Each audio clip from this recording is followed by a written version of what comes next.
Nĩ ndakũgeithia mwĩroreri wa Gĩkũyũ TV, mwĩroreri wa Mũgĩkũyũ. Thĩinĩ wa ũtũũro witũ oro mũthenya nĩ tũcemanagia na maũndũ maingĩ ngũrani. Nĩ gũkorwo atĩ ũtũũro nĩ mĩambato na mĩikũrũko, kwĩna irĩma nyingĩ mũno thĩinĩ wa ũtũũro. Ũhoro ta ũyũ nĩ ũnyitaga mũndũ mũno rĩrĩa gwakorwo kwĩna mũrimũ thĩinĩ wa family kana thĩinĩ wa mũciĩ. Mũrimũ nĩ ũtũmaga andũ aingĩ ona makahĩtania, mũrimũ nĩ ũtũmaga andũ aingĩ ona magaikara o mũndũ iteti. No nĩ gũkoragwo na maũndũ matũmaga magoka na nĩgetha magatuĩka ma gũtũcokanĩrĩria. Thĩinĩ wa gĩcunjĩ gitũ kĩa ũmũthĩ tũramũrĩka family ya Donald Mwema na Veronica kana Donald and Veronica. Arĩa maikaraga mũciĩ wa Kariobabgi nĩ family ĩna ciana ithatũ, mũthuri na mũtumia. Nĩ makoretwo magũmĩirwo nĩ maũndũ maingĩ, gũkorwo atĩ mũthuri ũcio wĩtagwo Donald Mwema akoretwo arĩ mũrwaru, arĩ na thĩna wa kidneys. No agakorwo na mũtumia ngatha, mũtumia ũmũnyitĩrĩire kuma hĩndĩ ĩrĩa arwarire, akorwo nĩ agereire maũndũ maingĩ na nĩmo tũreta mĩikũrũko na mĩambato. No igũrũ rĩa mau mothe nĩ arũmanĩrĩire nake na akorwo amũnyitĩrĩire. Tũkwenda tũheo rũgano rũrũ makĩria na tũtambũrũkĩrio nĩ ene ũhoro arĩa nĩo Donald na Veronica Mwema. Kwa majina mimi naitwa Donald Mwema, niko na bibi na watoto watatu. Na nakaa Kariobabgi South. Nilipatikana na hiyo ugonjwa 2011 na ina survive na dialysis.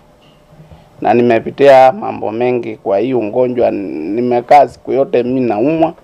Sasa hivi madaktari wamelala, inabidi niende private ya 80,000 ya Ngakani.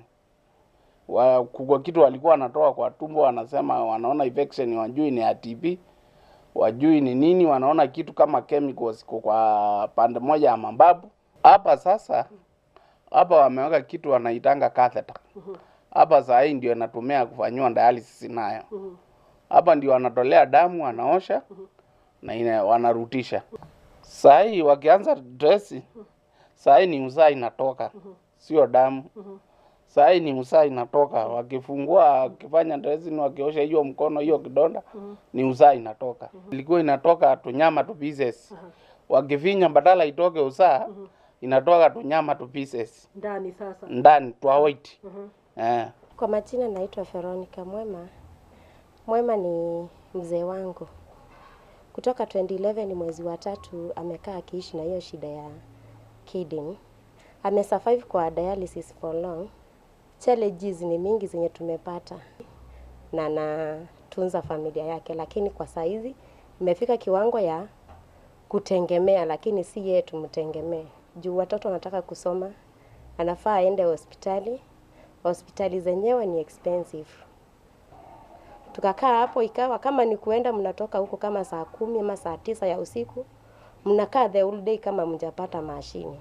Ukitoka huko mgoja amezidiwa, kitu ya kwanza pressure imeenda juu, sababu akona hiyo mawazo, urea zimeenda juu, anakuwa tena wa emergency, mnaenda private. Ikasemekana tunahitajika 2.3 ya transplant. Lakini nayo testi za ndona zinahitajika 250,000. Sababu kila daktari akiona hiyo mkono alikuwa naongopa. Anasema hii hawezi. Madaktari kadhaa wakajaribu, lakini wa mwisho akasema atafanya liwalo. Challenge hizo zimetupata, lakini mimi sikufi moyo. Kidney niko ready kumpatia, lakini shida ni finance. Iko chini kabisa. Upande wa kwenda kwa mbafu ama kumfalisha. Ukweli naweza sema kuanzia 2011 ndio nilianza kumuosha. Sababu kitu ya kwanza, catheter ya kwanza aliwekelewa kifua na angeweza haifai kushikwa na maji. So akienda kuoga itabidi aimwangililie maji. Na ikimwangililia maji inaleta infection. Mimi nikachukua hiyo ni kama jukumu yangu. Na ni kitu yenye nafaa nifanye. Na hakuna mtu mwingine nafaa nimtafute akuje amuoshe. Juu kutafuta mtu mwingine ni kama kutoa mambo zako za nyumba kutoa nje. Upande ya watoto kuna wakati ilifika hata waacha watoto. Mimi mwenyewe ikawa hiyo kitu na feel. Na ikaanza kuni affect. Kuna wakati alikuwa amelazwa hospitali. Alikuwa anahitajika damu. Alafu kwa nyumba watoto walikuwa niwapeleke shule. na kazi pia na inafaa niende. Ikawa ziwezi njigawanyisha mara 3. Lazima kwanza nifuate hii nitoboe hiyo nyingine niende. Hiyo wakati nilienda nika donate na sikujipea time. Ilijidonate haraka, nikakimbia BTU kupeleka damu. After that nikakimbia kazini. Kufika kazini ikawa hiyo energy najisikia niko nayo hakuna, lakini mimi mwenyewe naona niko na nguvu. Na katika hiyo mawazo mingi nimeacha huyu mtu akiwa ICU, sijui kutaenda nini, ni mimi, watoto wako. Ilifika kiwango nika collapse. Mimi mwenyewe nikastukia niko hospitali pia naongezwa maji. Umecollapse, uko na mgonjwa tayari ya kwa ICU. Umeshindwa kumanage na umecollapse na umepeleka hospitalini. Itakuwaje? Okay, madaktari walinishughulikia. Wakaniuliza shida, nikamwambia sina shida. But ikawa ni kama wanashuku kuna kitu. Wakaniuliza ni nini imesababisha hii kitu. Nikamwambia hata mimi sijui, lakini sisikii nikiwa comfortable. Nikamwangalia nikapata ako sawa. Akakuja ikafika akadischargiwa sasa. Kufika kwa nyumba akaanza kufura. Alifura kuanzia hapa ikakuwa kuanzia hapa amefura. Hiyo siku. Hiyo wakati after discharge. So venye hiyo kufura ilienda ikazidi, nikaona sitatoboa juu nikiacha msichana wa kazi pia na yeye ako na uoga. Anakaa na mtu amezidiwa hivyo namna gani? Nikatuma na mamake mzazi. Akuja at least tusaidiane. Nikitoka najua ako na mtu mzima. Ikiwa simu nikaambiwa asikii vizuri. Nikapata ile ufimbe venye niliacha amefura zaidi hata face. Inamfinya. So kupitia hizo challenges nilibukiwa kazo limia lazima. So nguvu mimi naweza sema ni Mungu tu ananipeanga. Hiyo yani hiyo strength si yangu. Kitu ile naweza waambia wasigive up na wasiachilie mgonjwa. Ukiwa na mgonjwa ni kama mtoto mdogo. Leo inaweza kuwa mzi zake ziko juu, kesho ako hivi. Leo ako mzuri, saa zingine ako na attitude zingine. Hata akiongea nini assume mjasikia. Ukiassume hatarudia. But unapojibu unamweka kikwazo na hiyo kitu itakaa kwa roho yake. Na ataona unamwambia hivyo sababu ashangojeka. Sana sana wanaume hawapendi kukaa kwa nyumba ama kutegemea saa yote kupewa. Na heva mwanaume anafaa kukua ako juu. Akuwe aje ako juu wewe uko chini hata kama ni wewe unashughulikia. Hiyo ndio kitu ile naweza waambia. Kwa sababu kuna wengi walianzisha hii safari na yeye lakini hawapo. Si eti ni nini ili happen. Ni sisi wenyewe tunakosa.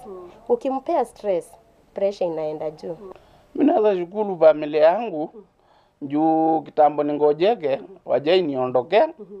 Na bado wamesimama na mimi. Hata kuniosha ni yeye ananioshanga juu unaona saa hii nimekuwa mtu wa mkono moja. Hii mkono mwingine hakuna kitu naweza fanya. Kwa wale wenye wako nje wako na royania jema ya kusaidia. Paybill ni 835853. Business number utaandika jina yako. Ujumbe itakuletea Donald Medical Appeal. Kama ni account number unaweza weka kwa 026 0260 160 494 083. Thĩinĩ wa riboti ĩno ya mwanya twamũrĩka mũciĩ wa Donald Mwema ũrĩa ũgũmĩirwo nĩ ndwari ya kidneys kana higo. Nĩ matũtwara ikinya kwa ikinya harĩ mathĩna marĩa magereire na ona mataro harĩ mũndũ ũrĩa wĩna mũrwaru ta ũyũ na ũrĩa abatie kũmũrũmbũiya. O ta ũguo matarĩria ihoya rĩao nĩ manathi marĩrĩrie na marũgamie mũgomo. Na kerĩ nĩ ihoya kũrĩ thirikari korwo yahota kũrehe motungata ta maya ma dialysis moneke na njĩra ya ũhũthũ na mongerere macini thibitarĩ-inĩ cia mũingĩ. Nĩ mandwari nĩ mũrigo mũritũ na ihinyagĩrĩria mũhuko ona meciria. Kuma kũrĩ niĩ ndakũharĩrĩria riboti ĩno njĩtagwo Sarah Njoroge, ngendithĩria family ya Donald Mwema kũhona kwa naihenya na thayũ wa Mwene Nyaga.